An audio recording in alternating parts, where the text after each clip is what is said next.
Si alguien no es saludado, Dios le bendiga. Vamos a tener este tiempo con la palabra del Señor en esta mañana. Y bueno, les recuerdo que estamos, desde la semana pasada hemos comenzado a mirar, ¿no es cierto?, a examinar, a aprender acerca de una serie de estudios bíblicos, de mensajes, digamos, de sermones de día domingo, que tienen que ver con el evangelismo, ¿no es cierto? Vamos a tocar varios temas, es una serie de estudios que van a estar dando varios hermanos, que tienen que ver con distintos aspectos acerca del evangelismo, qué significa bíblicamente predicar el evangelio.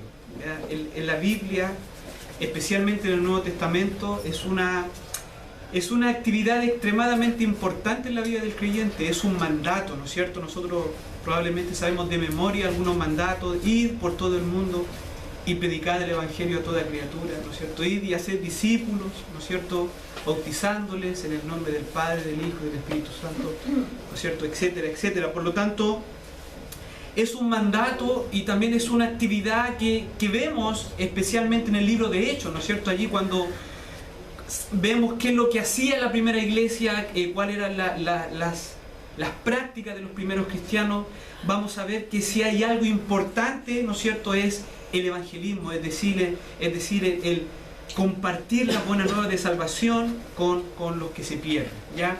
Y al igual que hoy día, en ese tiempo también era una cultura extremadamente difícil para predicar el evangelio, era gente que estaba, ¿no es cierto?, ya inclinada a rechazar el mensaje de salvación.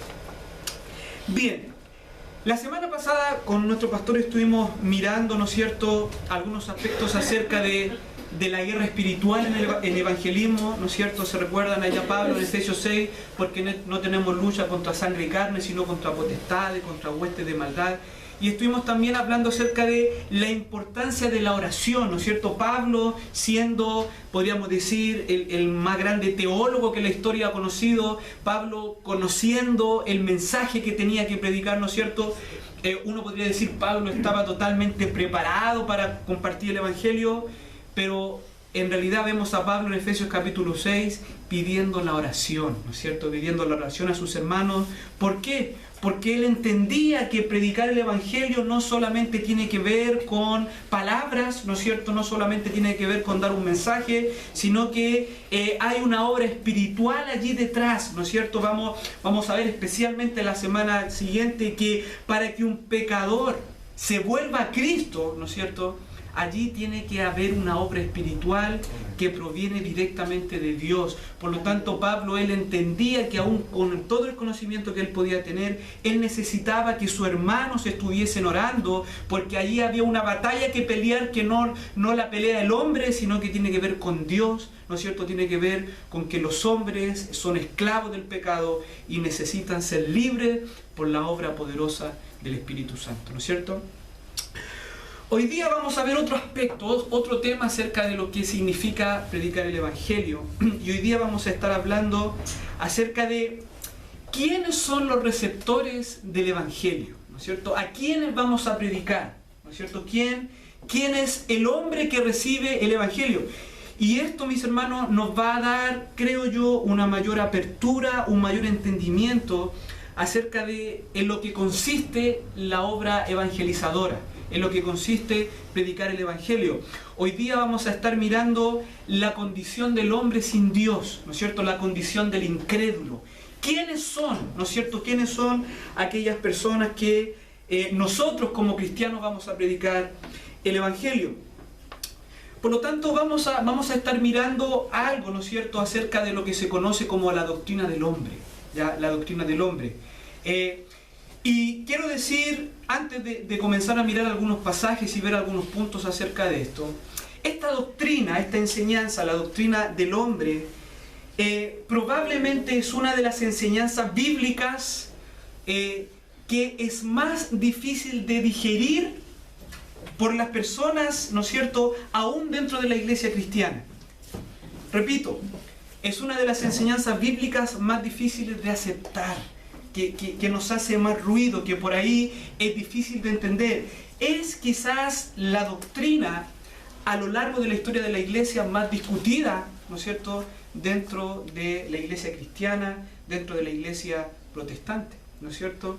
Porque cuando vamos a las Escrituras y exponemos esta doctrina tal cual está allí, nos vamos a dar cuenta que esta doctrina va en contra de todo lo que el hombre opina y piensa de sí mismo. Esta doctrina, lo que la Biblia enseña acerca de quién es realmente el hombre sin Dios, quién es realmente el hombre después de la caída de nuestros primeros padres, es una enseñanza, es un mensaje que atenta y que es un golpe mortal al orgullo del hombre, al egocentrismo del hombre, ¿no es cierto? Pero como creyentes, ¿no es cierto?, como hijos de Dios y como hombres y mujeres fieles a la palabra del Señor, es algo que tenemos que enseñar, ¿no es cierto?, porque no proviene de nosotros, sino proviene de Dios. Entonces, mis hermanos, vamos a mirar algunos pasajes. La verdad es que, mire, facultades teológicas pudiesen gastar un año entero en tocar solamente lo que yo voy a tocar hoy día. Semestres completos para estudiar solamente la doctrina del hombre. Hoy día vamos a dar un pantallazo, podríamos decir una pincelada, un resumen acerca de lo que la Biblia dice acerca del hombre, ¿no es cierto? ¿Y para qué? Para que de esta manera, mis hermanos, nosotros podamos tener un mayor entendimiento acerca de en qué consiste la obra evangelística, con quiénes nos enfrentamos, cómo usted y yo debemos entender un encuentro evangelístico.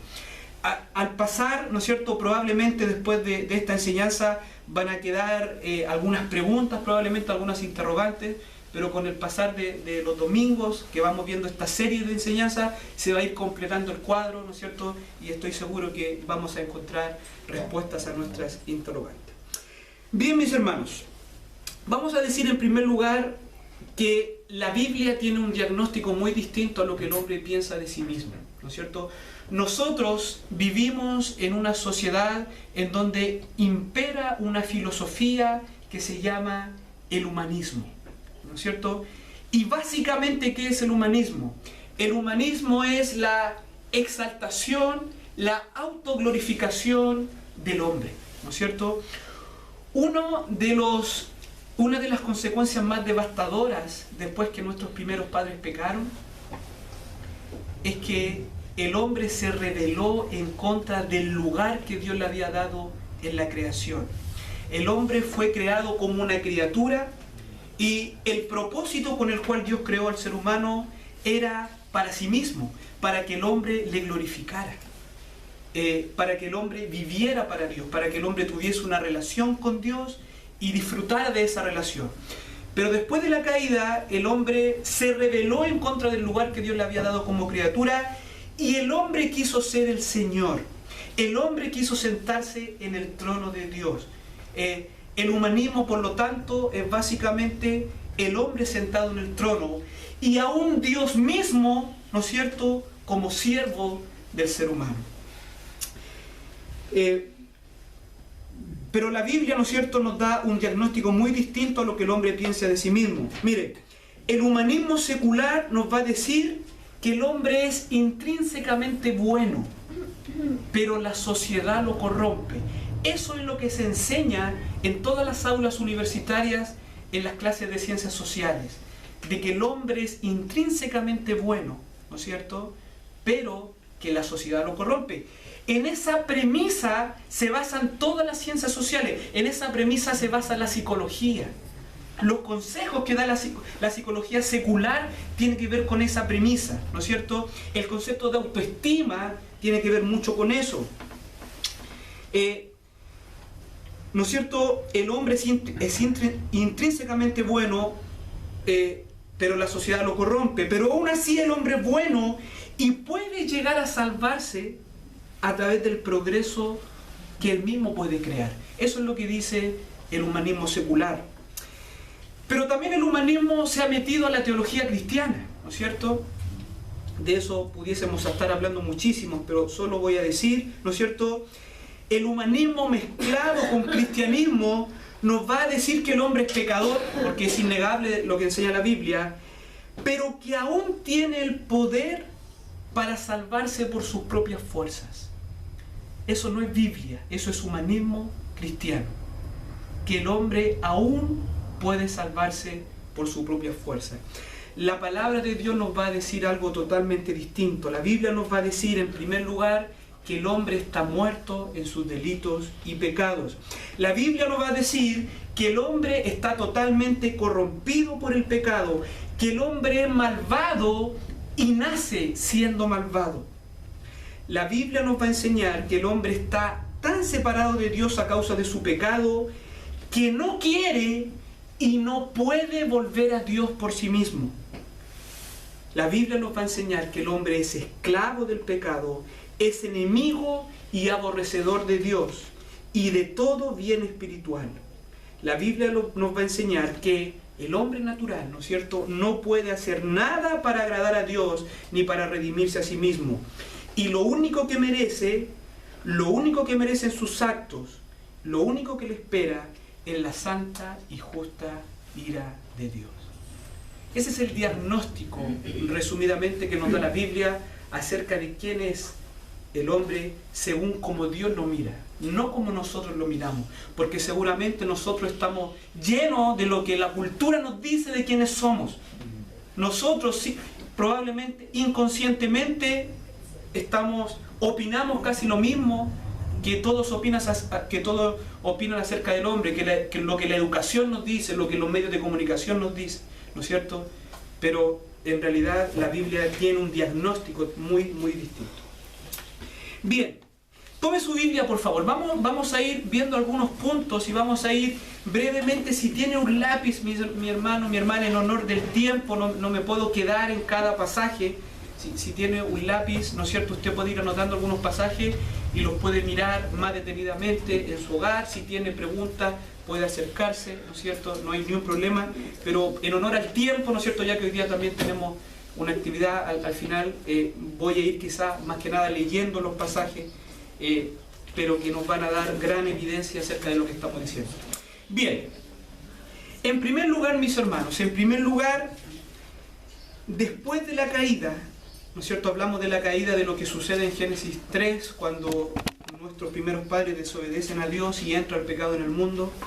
Después de la caída, la imagen de Dios en el hombre ha sido seriamente distorsionada y la corrupción moral ha contaminado a la persona por completo.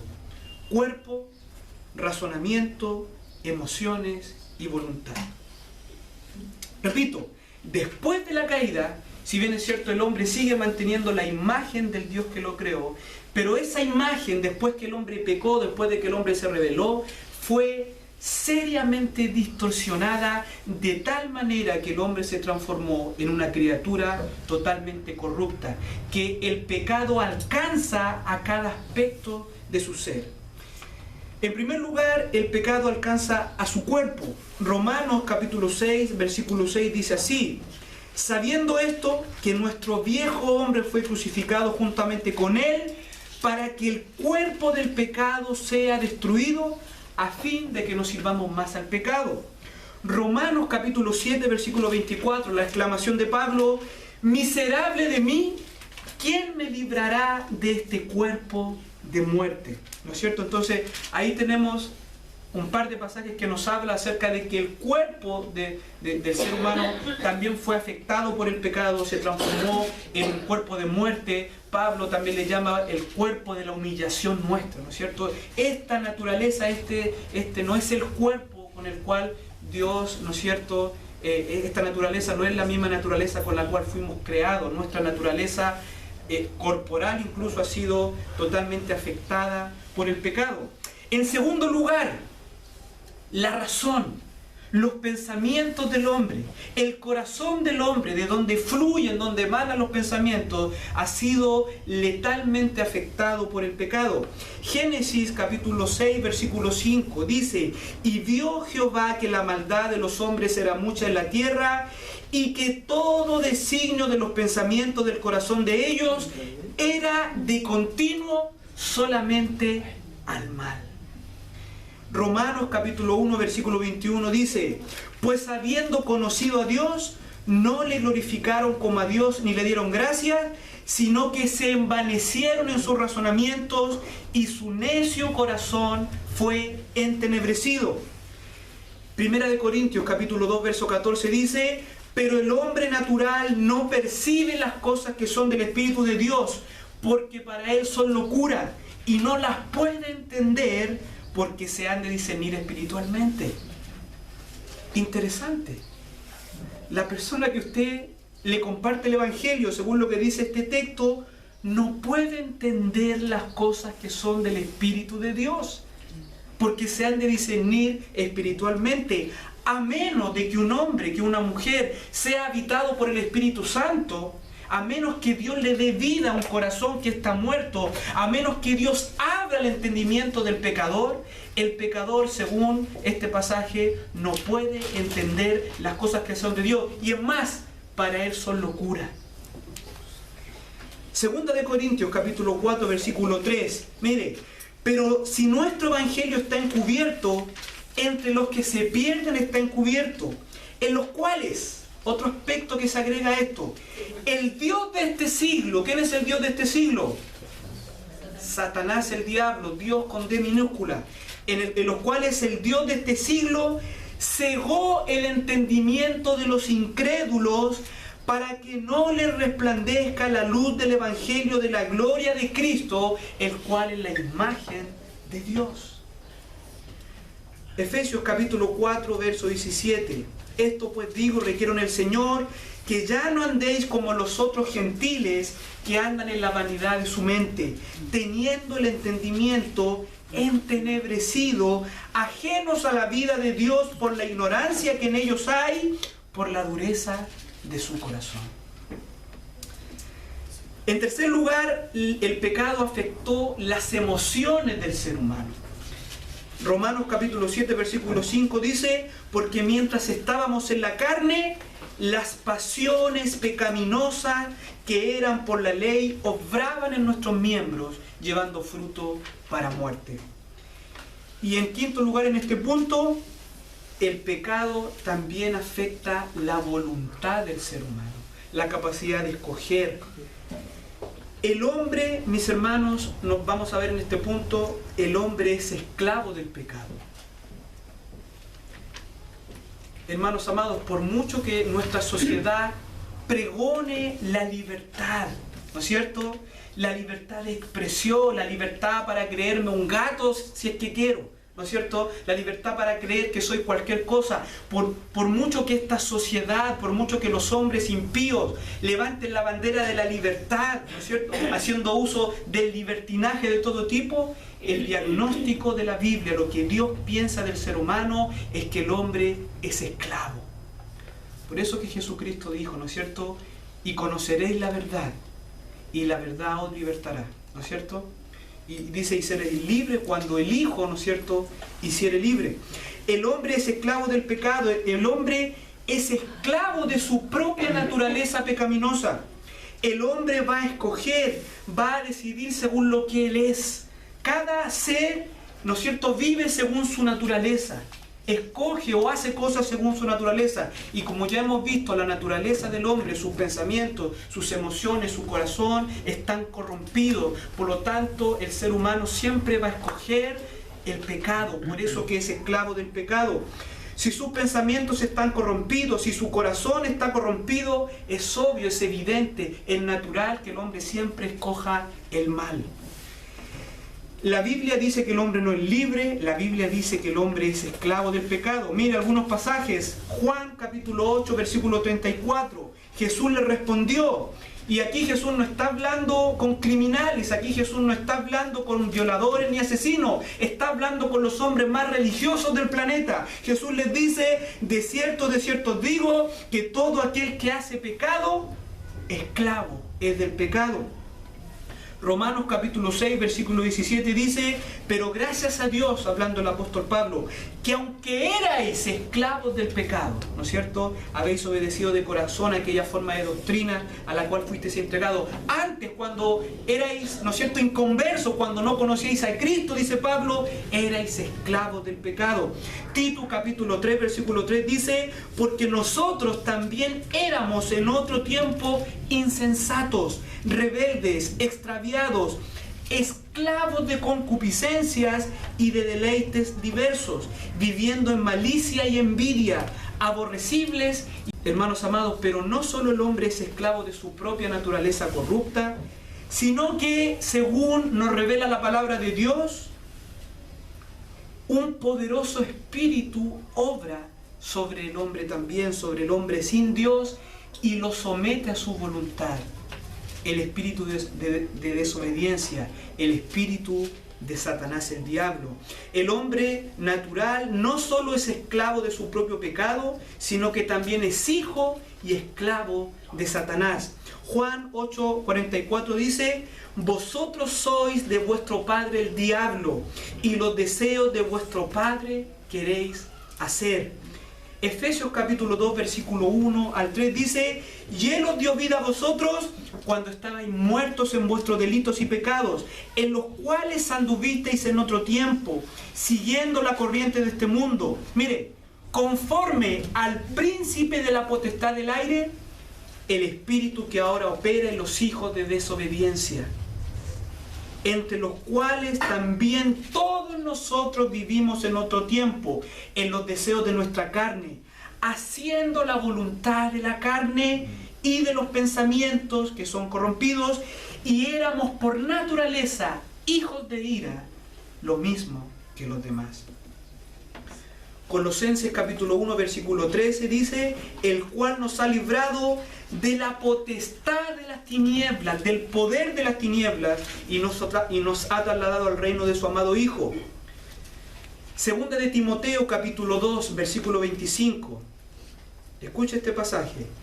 Dice Pablo a Timoteo: que con mansedumbre corrijas a los que se oponen. ¿Cierto? ¿Quiénes son los que se oponen? El hombre sin Dios, el incrédulo, ¿no es cierto?, el que no conoce a Cristo. Que con mansedumbre corrijas a los que se oponen, por si quizá Dios les conceda que se arrepientan para conocer la verdad. El hombre vive bajo una mentira. Y mire, y escapen del lazo del diablo, en que están cautivos a voluntad de él. Según este pasaje, todo el hombre sin Cristo, todo el hombre que no conoce la verdad, está bajo el lazo de Satanás y está cautivo a la voluntad del propio demonio. Primera de Juan capítulo 3 verso 8 y Primera de Juan 5, 19: el que practica el pecado es del diablo, porque el diablo peca desde el principio. Para esto apareció el Hijo de Dios, para deshacer las obras del diablo. Verso 19: sabemos que somos de Dios y el mundo entero está bajo el maligno. Por lo tanto, mis hermanos, no solamente el hombre es esclavo de su propia naturaleza caída, no solamente el hombre siempre va a escoger el mal porque es por naturaleza pecador, sino que el hombre también está bajo el yugo, bajo la esclavitud, bajo el lazo de un espíritu poderoso que también camina en ese mismo trazado, ¿no es cierto?, del pecado, ¿no es cierto?, de no hacer la voluntad de Dios. Entonces, para resumir ese punto, el pecado ha afectado cada parte, ¿no es cierto?, cada aspecto del hombre, su cuerpo, sus pensamientos, su corazón, sus emociones y su voluntad. Por eso que Romanos capítulo 3 nos va a decir: no hay quien busque a Dios, no hay quien entienda, no hay quien busque a Dios, ¿no es cierto? No hay justo ni siquiera uno, ¿no es cierto? Porque el hombre, si Dios lo dejara, si Dios lo entregara, si Dios no tomara la iniciativa, el hombre natural nunca escogería a Dios, porque el hombre natural ama su pecado y es por naturaleza pecador.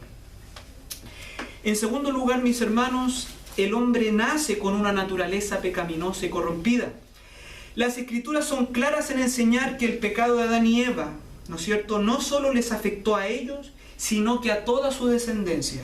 Todos los hijos de Adán y Eva nacen en pecado, nacen con una naturaleza pecaminosa, hostiles a Dios y a su voluntad. Esto está claramente enseñado en algunos pasajes como Romanos 5, verso 12 en adelante. Ahí está quizás la mejor explicación, ¿no es cierto?, en toda la Biblia acerca de que el hombre nace en concupiscencia, acerca de que Dios imputa el pecado de Adán a toda su descendencia. Dice el verso 12 del capítulo 5 de Romanos: por tanto, como el pecado entró en el mundo por un hombre y por el pecado la muerte, así la muerte pasó a todos los hombres, porque todos pecaron. Y ese todos pecaron no está diciendo que cada ser humano, para ser constituido pecador, tuvo que nacer y cometer algún pecado. Si usted hace una exégesis de ese texto en adelante, está diciendo que ese todos pecaron, toda la raza humana pecó en Adán. Por lo tanto, todos los hijos de Adán nacen en pecado y nacen con una naturaleza pecaminosa. Salmo 51, 5 dice, hablando David: he aquí, en maldad he sido formado, y en pecado me concibió mi madre. ¿No es cierto? No está diciendo que los padres de David incurrieron en algún pecado, sino que David se está refiriendo a que desde su nacimiento, ¿no es cierto?, él nace con esta naturaleza pecaminosa. El Salmo 58, 3 dice: se apartaron los impíos desde la matriz, se descarriaron hablando mentiras desde que nacieron. Por lo tanto, mis hermanos, el ser humano desde su más temprana edad comienza a manifestar su naturaleza malvada. Y aquí hay varios de ustedes que son padres, ¿no es cierto? Y les hago a ustedes una pregunta, siendo sinceros. ¿Ustedes le enseñaron a sus hijos a ser egoístas? ¿Ustedes le enseñaron a sus hijos a mentir? ¿Ustedes le enseñaron a sus hijos a desobedecer? Es algo, mis hermanos, ¿no es cierto?, que aún la ciencia de la antropología, ¿no es cierto?, va a evidenciar en los seres humanos. Desde su más tierna edad, el ser humano se revela como rebelde, como hostil a lo bueno, como hostil a lo que sus padres, en este caso, le enseñan. El ser humano desde su más temprana edad comienza a manifestar aquella naturaleza malvada. Todos los que son padres, ¿no es cierto?, aquí pueden dar testimonio de aquello. Por lo tanto, desde muy pequeños muestran claramente en su conducta estos rasgos de su naturaleza caída. Génesis capítulo 8, verso 21 dice: y percibió Jehová olor grato, y dijo Jehová en su corazón: no volveré a maldecir la tierra por causa del hombre, porque el intento del corazón del hombre es malo desde su juventud. Esa palabra hebrea también algunas traducciones la traducen, dice: porque el intento del corazón del hombre es malo desde su niñez, ¿no es cierto?, desde su juventud. Por lo tanto, la Biblia declara, contrariamente a lo que la filosofía del hombre dice, ¿no es cierto?, de que el hombre nace bueno, pero que la sociedad lo corrompe, las Escrituras declaran que el hombre nace malvado, de que el hombre nace con una naturaleza malvada, y en la medida de que va creciendo, va manifestando esta hostilidad a Dios y a todo lo que es realmente bueno. En tercer lugar, mis hermanos, todo lo que el hombre hace está contaminado por su corrupción moral. Y este es un punto extremadamente importante a la hora de pensar en el evangelismo, porque la gran mayoría de las personas con las que usted va a hablar van a pensar y a usted le van a decir que ellos son buenas personas. Y probablemente se van a ofender cuando usted les explique y pase tiempo explicándoles que no son buenas personas, que son pecadores. Isaías capítulo 64, versículo 4 dice: si bien todos nosotros somos como suciedad, y todas nuestras justicias como trapo de inmundicia. Ese es un cuadro interesante allá en lo que decía el profeta.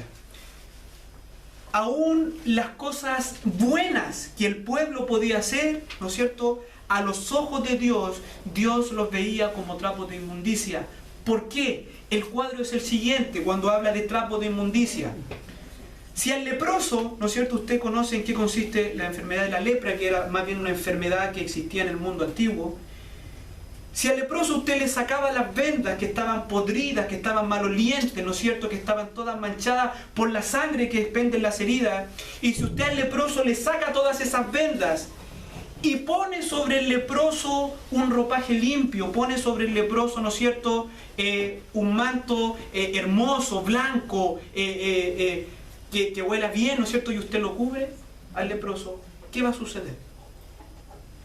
Rápidamente, ¿no es cierto?, esos trapos lavados, esos trapos limpios, nuevamente se van a comenzar a manchar, ¿no es cierto? ¿Por qué? Porque es el leproso el que está contaminado y él va a manchar todo lo que él toque. Así también ve Dios al hombre sin Dios. Aún, y escuche esto, aún las buenas obras que nosotros podamos ver delante de Dios son como trapos de inmundicia, porque provienen de un corazón que es hostil a Dios. Porque los motivos por los cuales esas personas hacen lo que hacen no tienen nada que ver con Dios. Y como Dios mira el corazón, como Dios conoce los verdaderos motivos de la gente, esos motivos están contaminados probablemente con egocentrismo, están contaminados con orgullo, ¿no es cierto? Y no pueden agradar a Dios. Romanos 8, versículo 7 dice: por cuanto los designios de la carne son enemistad contra Dios, porque no se sujetan a la ley de Dios, ni tampoco pueden. Y el versículo 8 dice: y los que viven según la carne, mire, no pueden agradar a Dios. Por mucho que vayan a la capilla católica cada domingo, por mucho que en el tiempo de la Teletón vayan y den una buena suma de dinero, los que viven según la carne no pueden agradar a Dios. Hechos capítulo 11 dice: pero sin fe es imposible agradar a Dios. Las únicas obras que Dios recibe, las únicas obras que Dios acepta, son aquellas obras que provienen de fe. Y para que haya fe, tiene que estar Cristo morando en el ser humano. En otras palabras, las únicas obras que Dios acepta, ¿no es cierto?, las únicas obras que un día Dios va a recompensar, son las obras que hacen sus hijos, aquellos que tienen a Cristo morando en ellos, porque esas obras provienen de fe. Amados hermanos, esta es otra verdad innegable en las Escrituras. Por cuanto el hombre natural es pecador, por cuanto está separado de Dios, ni aun sus buenas obras le sirven ante Dios. Porque en primer lugar, aunque sus obras sean buenas ante los ojos de los hombres, no son buenas ante Dios, porque provienen de un ser corrupto y malvado. No son buenas porque no provienen de fe en Cristo, y sin fe es imposible agradar a Dios. Al contrario, aún las obras aparentemente justas de los impíos delante de Dios son como trapos inmundos, ¿no es cierto? Y ahí tenemos esa ilustración que les comenté acerca del leproso. Es por esto, por cuanto en realidad nadie hace el bien que Dios manda, nadie quiere y ni aun puede lograr el estándar de justicia que Dios requiere. El pecado y la injusticia es una realidad universal que afecta a todos los hombres, al malvado y también al hombre decente y moralista, al pobre y al rico, al más indiferente de los ateos y blasfemos, pero también al más altruista y religioso de los hombres. Todos están bajo pecado, declaran las Escrituras. En Romanos capítulo 3, verso 10, tenemos una de las más notables y categóricas declaraciones bíblicas acerca de la condición de todos los hombres delante de Dios. Como está escrito, no hay justo ni aún uno. No hay quien entienda, no hay quien busque a Dios. Todos se desviaron, a una se hicieron inútiles. No hay quien haga lo bueno, no hay ni siquiera uno. En cuarto lugar, el hombre por sí solo no puede liberarse de su condición pecaminosa y corrompida. Proverbios capítulo 20, versículo 9 dice: ¿quién podrá decir, yo he limpiado mi corazón?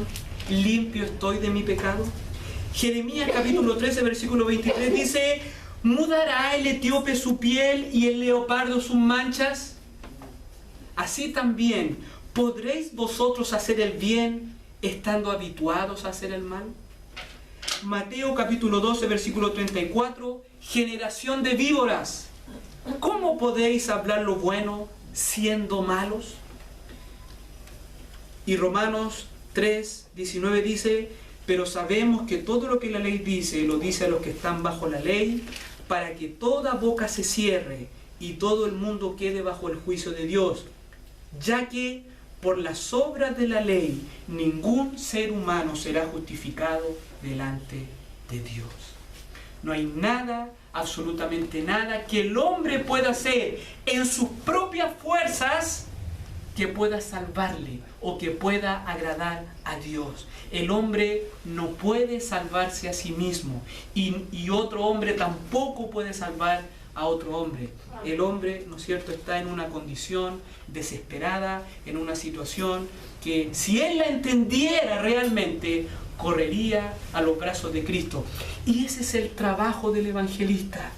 Mi hermano, mi hermana, ese es uno de los aspectos del trabajo del evangelista.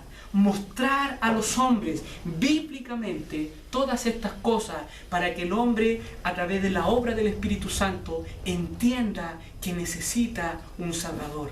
Entienda que necesita desesperadamente que alguien lo ayude.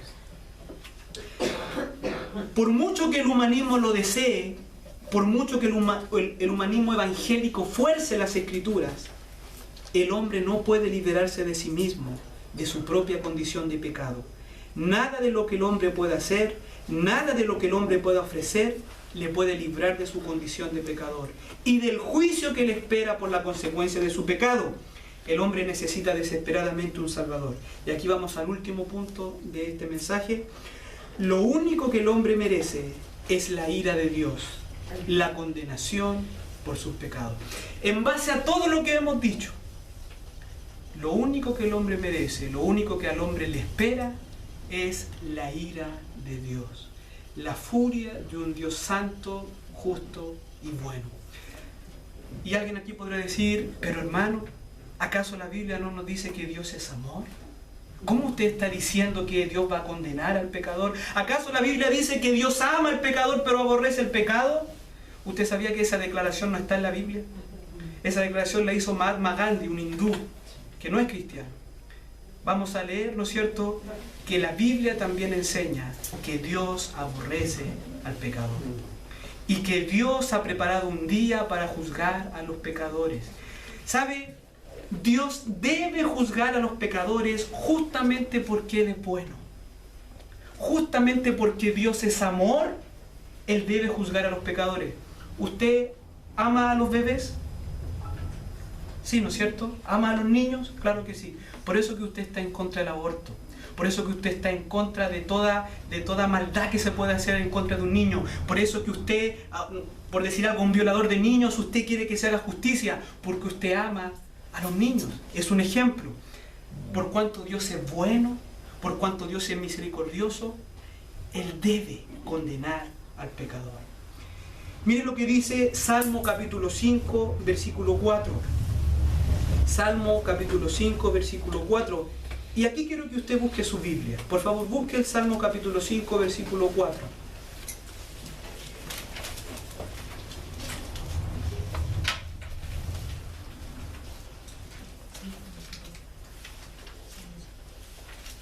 Salmo capítulo 5, verso del 4 al 6 dice: porque tú no eres un Dios que se complace en la maldad. El malo no habitará junto a ti. Los insensatos no estarán delante de tus ojos. ¿Aborreces a quiénes? ¿A la iniquidad? Aborreces a todos los que hacen iniquidad. ¿Destruirás a la mentira?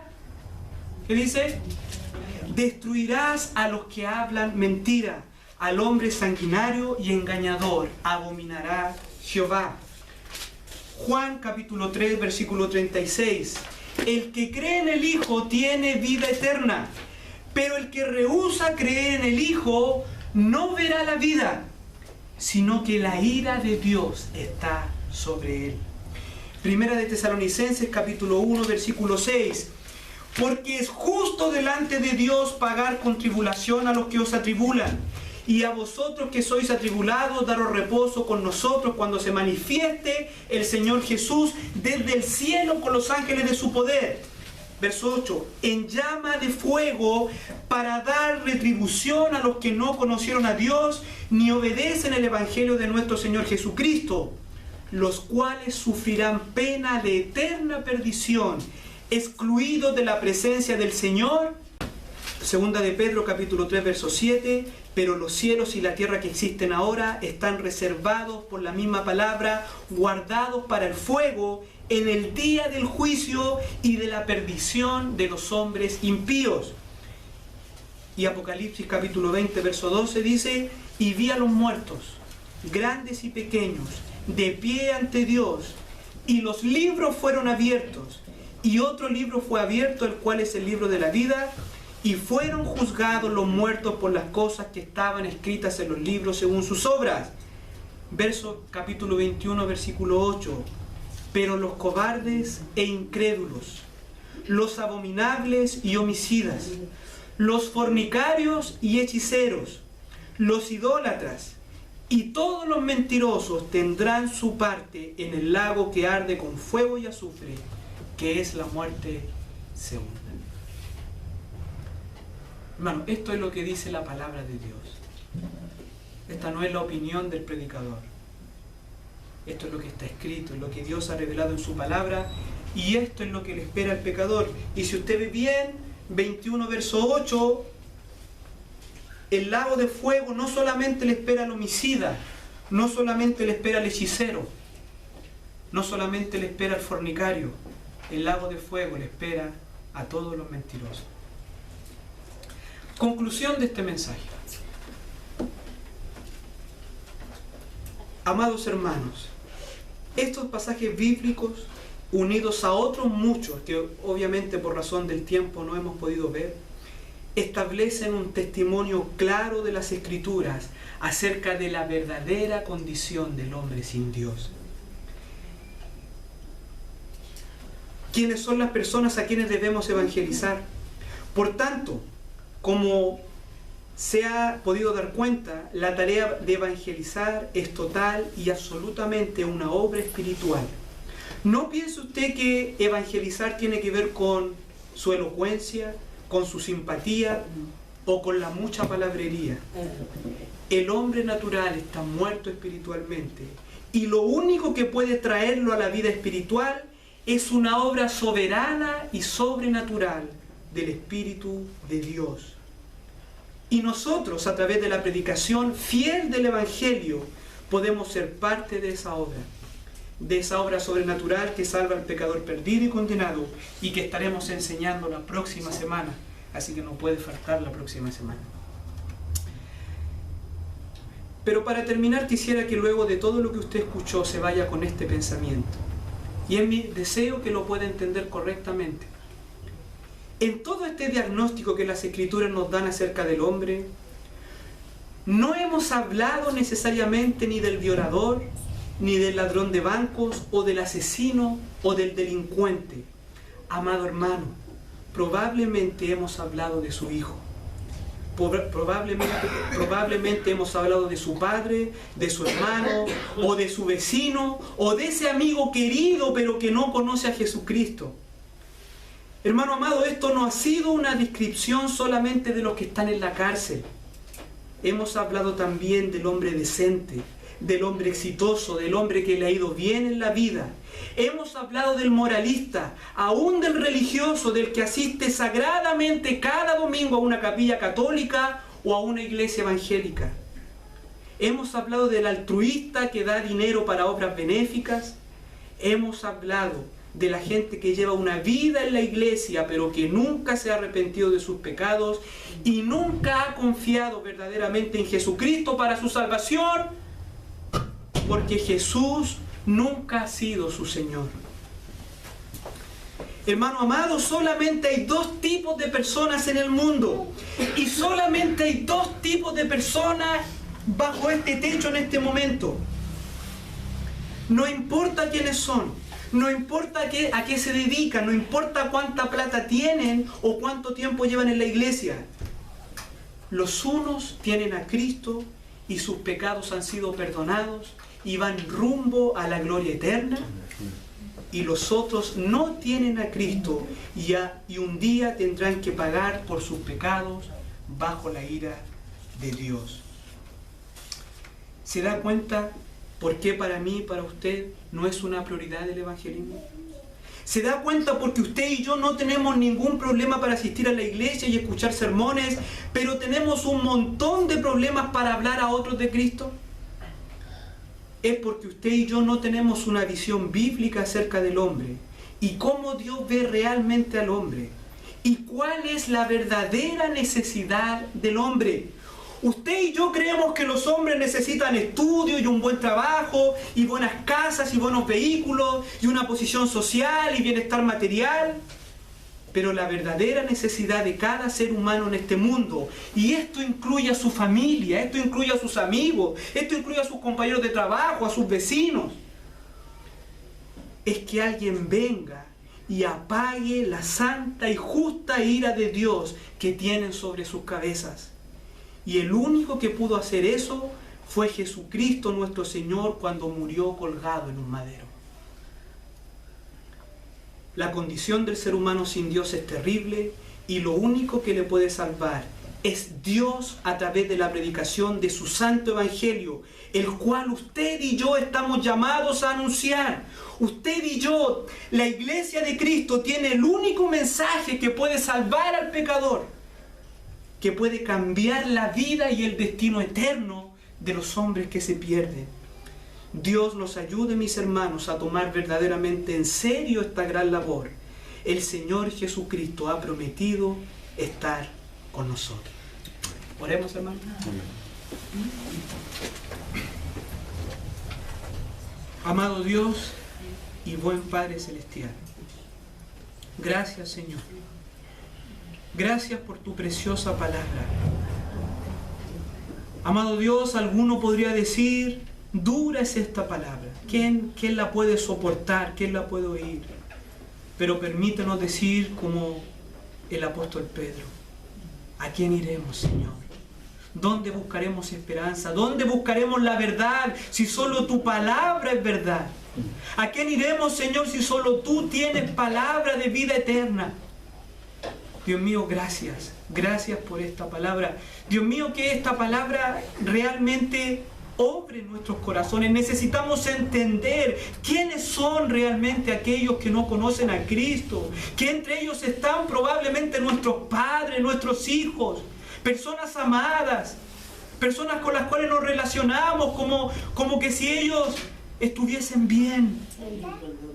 Pero tu palabra dice que son enemigos de Dios, que son hostiles a todo bien espiritual, que están muertos en sus delitos y pecados, y a menos de que tú intervengas, Señor, ellos pasarán una eternidad de eternidades en un lago de fuego que arde por siempre, jamás. Dios mío, ayúdanos a tomar en serio, a tomar este testimonio, a tomar, Dios mío, el mandato que tú has dado a tu iglesia de ir por todo el mundo y predicar el evangelio a toda criatura, porque el evangelio es el único mensaje que puede salvar al pecador.